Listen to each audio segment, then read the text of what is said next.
Hey, folks, participating in this conference. I'm glad to be able to be in space with you in this crazy COVID-19 kind of way. And I'm glad to be on a panel with Corey and Bridget and Theo to sort of talk to you about the intersectionality of the climate crisis with the COVID crisis and the uprising following the unjust murder of George Floyd by police in North and South Minneapolis, not far from my office. So I want to begin by sort of thinking about this intersectionality from an organizer lens.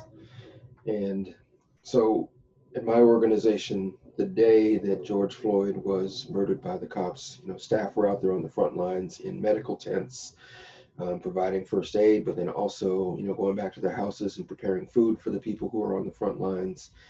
And then getting involved in some of the organizing calls to, think about how we were going to, go after these campaigns about defunding the police, investing in community alternatives, and over the longer term, fighting in a continuation of the Haitian Revolution of this abolition movement for a future on the planet in which all people are well, regardless of what kind of bodies we're in or what kind of borders we have historically been divided by. So at MN350, as we think about racial justice is climate justice. We inevitably think about we've got to bring down greenhouse gas emissions by 50% or more within the next 10 years. We think about the necessity of healing our social divides that currently make us enemies of the earth and of each other. And we got to learn how to become good relatives to each other in right relation. And that to do that, we have to build and connect evolutionary prototypes of an alternative world ecology that takes care of the earth, takes care of all people, and provides the democratic and intercultural infrastructure for wise ecological decision-making at all scales. So here I am, in the midst of the COVID crisis, the George Floyd uprising, and a historic election, unlike any we have, experienced during my lifetime, which is, getting close to 6 decades right now. And so we're encouraging people to go out and vote. We're doing active, get out the vote organizing here in Minnesota and striving to do our part to get about 8,000 Minnesotans to turn out to vote minimally through our humble organizing efforts here in Minnesota. And we're kind of focused on Native Get Out the Vote campaign and then also BIPOC organizing to get the vote out. And then, poor rural communities, get out the vote organizing as well. So we want people to vote for climate action. We know that Trump pulled us out of the Paris Climate Agreement, and we need to get back in. And we also know that the Paris Climate Agreement was a failure for BIPOC lands and BIPOC bodies. So it's minimal to get back into that agreement and then fight for a agreement that actually works for all people on the planet. And we're still pretty far from a strategy that allows us to hold corporations and countries in the imperial core accountable for their egregious harms to the earth and the people of the global south. And I think Vandana Shiva's framework on this is relevant, so I'm bringing it up here. She talks about eco-apartheid as the separation of humans from the earth, of humans from each other, and then the organization of the world around patterns of domination and control. And when you live in a world based on patterns of domination and control, you inevitably internalize that stuff. And then you, whether you are, conscious of it or not, you become a co-agent of that sick system until you go through the embodied critical process of healing yourself, detaching from that nonsense, and beginning to be a resource for the liberation praxis that moves society out of that trap towards something that's healthy for all of our bodies and relations and lands. So as I think about this experience of division, I think about my good friend Kirk Washington Jr., who died in a car accident in 2016 on the anniversary of Martin Luther King Jr.'s assassination, no less. And he said in one of the dialogues he facilitated in a space that was called the living room that he and his wife Aster Nibro co-facilitated, he said, "We already know how to be divided. What I really want to know is how can we come back together?" And so I use Edgar Morin's notion of crisiology to inform my approach to transformative organizing that I'm bringing into MN350 in order to think about how do we take this triple crisis and think about it as a transformative opportunity. So as the system that we're fighting against is in a greater crisis than it ever has been in human history, how do we organize the leverage points to tilt this system further into disorder so that we can bring more of our energy towards the creative, infrastructuring of the world we want to see, to replace this sort of toxic trap that's holding all of us back from our greater well-being and healthier relation. George Floyd was asking this question as he was assassinated by the cops. He asked for his mother. He said, "I can breathe." And how many times over the last 5 years have we heard this mantra repeated over and over again in Black bodies? I can't breathe. When we say we can't breathe, it's important to contextualize that in the context of the doubly inhospitable climate of climate injustice. It's connected to a 600-year crisis of treating some human bodies and human communities as though they matter, and treating a lot of other bodies and communities as though they do not matter. And what we need to do in terms of organizing transformatively to transcend this climate crisis is set conditions so that there's no more George Floyds, no more murders of people like George Floyd. That a norm is set when, if police are in our communities, the police are serving everybody well, and they aren't set up as an agent of imperialism to control poor bodies on behalf of rich bodies. So that dynamic of the race and class and gendered basis of policing has to be eradicated, whether we have a future with or without police. We at least minimally have to eradicate those current norms where police are used against certain bodies and privilege other bodies, in our court systems duplicate that same pattern in terms of what they do with our differential bodies. So global apartheid is the way that I like to think about what's going on in the world. We've divided up the whole world. The people who are causing the climate crisis are not the people who are impacted by the climate crisis. The people who are causing racial inequality are not the people who are impacted by racial inequality. The people who are causing gender injustice are not the people who are impacted by gender injustice. The list goes on and on and on. Now that long-term intersectional crisis is reinforced by the COVID crisis.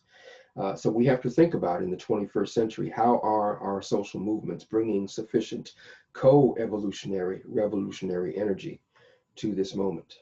I want to suggest that we've got just 10 years in order to make serious, substantive, transformative headway on 3 interlocking objectives. Number 1, reduce greenhouse gas emissions by more than 50% in our own communities, but also globally. 2, we have to transcend the liberal virus that reinforces our attachment to predatory capitalism, shallow representative democracy, and imperial relations among people and planet. And then 3, we have to engage reform as transformative disruption and revolution as transformative co-creation. We can say more about that if we were actually in dialogue. So all I can do in a few short minutes is hint at things that I'm thinking we have to pay attention to. So in terms of how we're looking at it at MN 350, number 1, think about agriculture as a carbon sink instead of as a carbon source. How do we foster a shift to agroecology as a basis of the global food system? Certainly our part is to think about what does that look like in Minnesota, and we've got some exciting things that we're working on in that regard. In terms of electrification, we're thinking about trying to not only move from fossil fuels to renewables entirely as soon as possible, but doing that in a way that's decentralized and democratic, where we have truly energy democracy and people have more power in the discernment and the management of their own water resources, their own food resources, their own energy resources, democratically within local living economies. Third, we need to shift the paradigm from economic growth as the primary thing around which the whole world system works towards these values, deeper values that say we want the earth to be all right because it's the basis of our existence. We want each other to be all right so we can share our life on the earth without being in conflict and war with each other unnecessarily. And 3, we want to build the democratic and cultural norms through which we can actually practice a convivial, loving democracy with each other. So what do we mean by the transcending the liberal virus? The liberal virus is this belief that we can have fraternity, equality, without disrupting capitalism and imperialism. And there's many people who are fighting the climate crisis who are not willing to call the question on capitalism and don't believe that as countries like the United States practice their will around the world, that's imperialism. They have some kind of different way of characterizing that. So I need people to be on the journey of transcending the liberal virus that says we can have our cake and eat it too, if our cake is based on taking well-being away from other people and taking the land away from other cultures.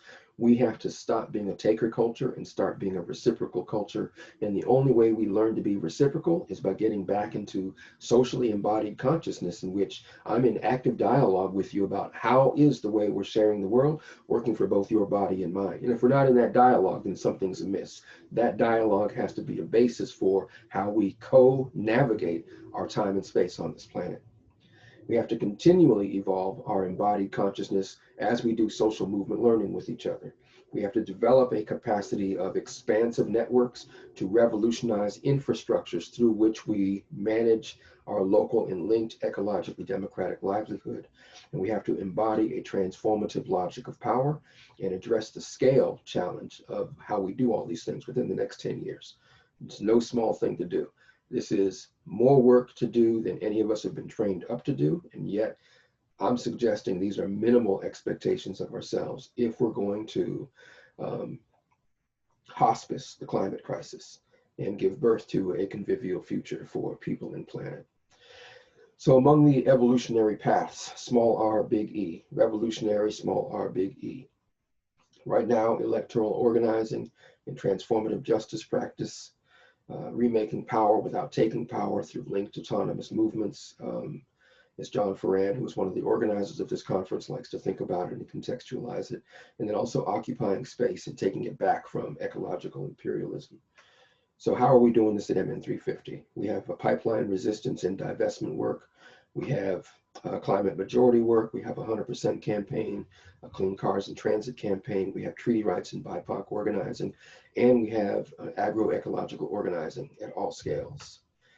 Elaboration on this, we believe that we have to do resistance and co-creation simultaneously.